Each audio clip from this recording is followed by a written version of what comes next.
तो hello and welcome दोस्तों, कैसे हैं? उम्मीद करता हूँ अच्छे होंगे।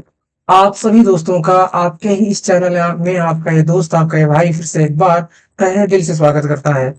तो दोस्तों, जैसा कि आप स्क्रीन पर देख पा रहे हैं, हमारे पास लिखा हुआ है फाइलम एनेलिडा।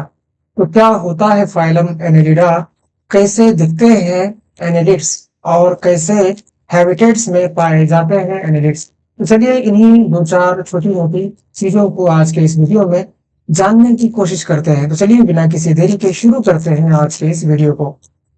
तो दोस्तों, दे में भी aquatic, marine and fresh water और टेरेस्ट्रियल, ये जो एनालिड्स हैं ये एक्वेटिक भी हो सकते हैं और टेरेस्ट्रियल भी हो सकते हैं। पानी में भी पाए जाते हैं कुछ एनालिड्स, और कुछ एनालिड्स जो है जमीन पे भी पाए जाते हैं। और जब पानी की बात आती है तो उसमें भी मेरीन हो सकते हैं और फ्रेश वाटर दोनों हो सकते हैं, यानी कि खारे पानी में पाए जाने वाले एनालिड्स भी हैं और फ्रेश वाटर में पाए जाने वाले एनालिड्स भी हैं।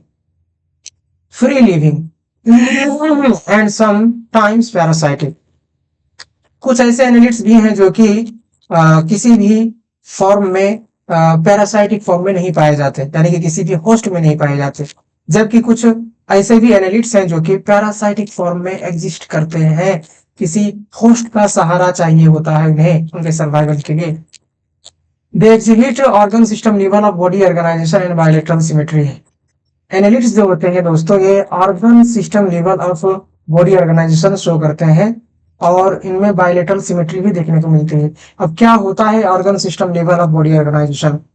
यानी कि अगर ऑर्गन्स ऑर्गन्स जो है कोई एक स्पेसिफिक फंक्शन परफॉर्म करने के लिए अगर यूनाइट हो जाते हैं, एसोसिएट हो जाते हैं, कोऑर्डिनेट करते हैं आपस में, तो ऐसे कंडीशन को ही क्या कहा जाता है? सिस्टम लेवल ऑफ ऑर्गेनाइजेशन कहा जाता है। तो इनका जो बॉडी होता है वो सिस्टम लेवल पे पहुंचा होता है, ऑर्गन सिस्टम लेवल पे पहुंचा होता है। और बायलेटरल सिमेट्री की जब बात की जाए तो क्या होता है दोस्तों कि इनके सेंट्रल एक्सिस से पास करते हुए, इनके बीच भाग से पास करते हुए किसी एक प्लेन से काटने पर अगर इनका बॉडी दो इक्वल हाफ्स में बट जाता है, तो ऐसे कंडीशन को ही क्या कहा जाता है? बायलेटरल सिमेट्री होने वाले ऑर्गेनिजम्स कहा जाता है, बायलेटरल सिमेट्री कहा जाता है। They are triploblastic, metamerically segmented and coelomate animals. Triploblastic होने के मायने हैं कि इनका जो बॉडी होता है वो 3 जर्माइनल लेयर्स का बना हुआ होता है, एंडोड्रम, मेसोड्रम और क्या कहते हैं, एक्टोड्रम। और इसी तरह मेटामेरिकली सेगमेंटेशन होने के माने ये होते हैं कि शरीर बाहर से भी, एक्सटर्नली भी और इंटरनली भी, दोनों तरफ से क्या हो, सेगमेंटेड हो। यानी कि कुछ इस तरह से आप देखिए, सपोज एक इंटरनल रीजन है तो इंटरनल रीजन भी कुछ इस तरह से हो, बाहरी रीजन भी इस तरह से हो, फिर से दूसरा सेगमेंट आएगा वहां पर भी इंटरनली इस तरह से हो, कर्व्ड हो, बाहरी रीजन भी कर्व्ड हो। प्राय केसेस में कैसा होता है कि बाहर से तो कर्व्ड होता है, अंदर से कोई फर्क नहीं पड़ता। अंदर से ऐसा मालूम होता है कि मानो एक ही सेगमेंट, एक ही क्या कहते हैं हिस्सा है। लेकिन बाहर से भी जो है कहा जाए, सेगमेंटेड नजर आए, इंटरनली भी सेगमेंटेड हो। तो ऐसे ऐसे सेगमेंट्स जो है अगर बॉडी में एग्जिस्ट करते हैं तो ऐसे कंडीशन को ही मेटामेरिकली सेगमेंटेड बॉडी होने वाला ऑर्गेनिज्म कहा जाए। और मेटामेरिकली सेगमेंटेड होने के लिए एटलीस्ट कुछ ऑर्गन्स का प्रत्येक सेगमेंट में रिपीटेडली अकर करना भी जरूरी होता है, जैसे कि हमने मेटामेरिक सेगमेंटेशन वाले टॉपिक पर समझा था। तो सिलोमेट होने के क्या मायने हैं? सिलोमेट होने के ये मायने हैं दोस्तों कि इनमें सीलम पाया जाता है। तो सीलम क्या होता है?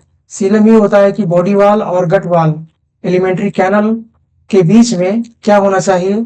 कुछ कैविटी होनी चाहिए, बॉडी कैविटी होनी चाहिए, और वो की मेसोडर्मली वो क्या होना चाहिए? लाइंड होना चाहिए, यानी कि मेसोडर्म लेयर से वो इंटरनली लाइंड भी होना चाहिए, तब जाकर हम क्या कह सकते हैं कि सीलम एग्जिस्ट कर रहा है। ऐसे ही अगर देखा जाए, their body surface is distinctly marked out in the segments or metameres and hence the phylum name Annelid। Annelida Latin में, जहाँ एनुलस के माने लिटिल रिंग्स होते हैं। अब जैसे कि आप फिगर में भी देख पा रहे हैं दोस्तों, इनका जो सरफेस है, इनका जो बॉडी सरफेस है वो सेगमेंटेड नजर आ रहा है, ठीक है। तो इस तरह से बाहर से सेगमेंटेड नजर आ रहा है और प्रत्येक जैसे सेगमेंट्स को यहाँ मेटामियर से भी कहा जा रहा है। तो लैटिन में एन्यूलस के माने होते हैं पतले पतले रिंग्स, लिटिल छोटे छोटे रिंग, रिंग के माने आपको मालूम ही है, तो लिटिल लिटिल रिंग। तो इस तरह से इनका जो सरफेस होता है, इनका जो बॉडी होता है, इन्हीं सेगमेंट्स और मेटामियर्स की वजह से लिटिल लिटिल रिंग्स में जो है बटा हुआ नजर आ रहा होता है, इसीलिए इन्हें नाम क्या दिया गया है, एनालिडा नाम दिया गया है। They possess longitudinal and circular muscles which help in locomotion। तो इनमें लंगिट्यूडनल और सर्कुलर कर्व दो किस्म के मसल्स भी पाए जाते हैं जो कि लोकोमोशन में मददगार साबित होते हैं। अब अगर आप इनके जो बॉडी वाल होता है, अगर उसे आप देखेंगे दोस्तों, तो उसमें फर्क फर्क लेयर्स का बना हुआ होता है, और उन लेयर्स में एक लेयर जो होता है वो मसल्स का लेयर होता है, जिसमें फर्दर दो किस्म के मसल्स होते हैं, यानी कि एक सर्कुलर मसल्स और दूसरा लंगिट्यूडनल मसल्स कर मौजूद होता है। Aquatic annelids like Nereis possess lateral appendages parapodia which help in swimming। अभी जो फिगर 4.11 में जो ए में दिखाया गया है, यही है क्या है, नेरिस है। तो ये एक्वेटिक होता है, और इसमें जो ये स्ट्रक्चर दिखाया जा रहा है, ये स्ट्रक्चर क्या होता है दोस्तों, यही पैरापोडिया कहलाता है। इनके ये जो लेटरल एपेंडेजेस निकल रहे हैं, इन्हीं को क्या कहा जाता है, पैरापोडिया कहा जाता है। और ये किस में मदद करते हैं, स्विमिंग में मदद करते हैं। अब closed circulatory system is present, इनमें ब्लड वेसल्स सहित के क्या होते हैं, क्लोज्ड सर्कुलेटरी सिस्टम पाए जाते हैं। Nephridia singular nephridium help in osmoregulation and excretion, इनमें एक्सक्रेटरी और ऑस्मो रेगुलेटरी ऑर्गन के तौर पे नेफ्रिडिया पाया जाता है। Neural system consists of paired ganglia single ganglion connected by lateral nerves to a double ventral nerve cord. इनका जो न्यूरल सिस्टम होता है दोस्तों, वो दरअसल एक जोड़ी क्या होता है उसमें, ganglion, paired ganglion connected by lateral जो है nerves to a dorsal ventral nerve cord. Ventrally क्या होता है, डबल नर्व कोड इनके शरीर में लेंथ वाइजली रन करता है। दो नर्व कोड होते हैं, इसीलिए डबल नर्व कोड कहा गया, और वेंट्रल पोजीशन पे मौजूद होते हैं और लेंथ वाइजली इनके शरीर भर रन करते हैं, तो इसीलिए ventral, double ventral nerve code कहा गया। ये जो डबल वेंट्रल नर्व कोड होते हैं, लेटरल नर्व्स की सहायता से डोर्सल पोजीशन पे जो गैंग्लिया होता है दोस्तों, पेरिड गैंग्लिया जिसे कहा गया, उससे क्या करते हैं, कनेक्टेड पाए जाते हैं। तो इस तरह से इनका जो नर्वस सिस्टम होता है, न्यूरल सिस्टम होता है, वो बनता है। नेरिस इन एक्वेटिक फॉर्म, अच्छा इस चीज को आप कहाँ देख सकते हैं, इस चीज को आप वो जो फ्रॉग और अर्थवॉर्म वाला चैप्टर है उसमें आप जाकर इस फिगर को देख सकते हैं, अथवा आप अगर गूगल पे सर्च करेंगे तो भी आप वहां से आसानी से इनके न्यूरल सिस्टम को देख पाएंगे। तो यही कह रहा है कि neural system consisted of paired ganglia connected by lateral nerves to a double ventral nerve cord. तो यही चीजें हैं। Nereis and aquatic form is dioecious, इनका जो मैंने बताया कि जो नेरिज होता है वो कैसा होता, कैसा एनिलिड होता है, एक्वेटिक होता है, और वो डायोसियस होता है। डायोसियस होने के माने यूनिसेक्सुअल होता है, ये मेल नेरी से फीमेल नेरी से इस तरह से सेक्सेस बटे हुए होते हैं।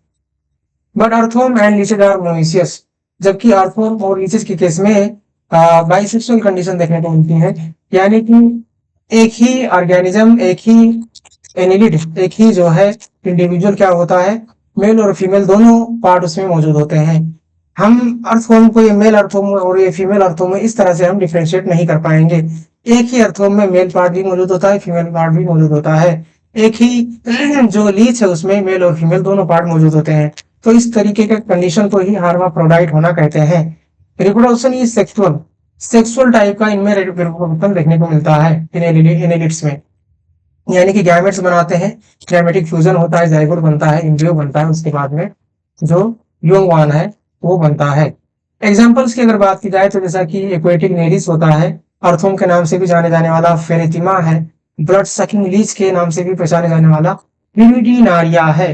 तो यही सब छोटी मोटी चीजें थी जो कि इस एनिलिड फाइलम के ताल्लुक से आपको बतानी थी।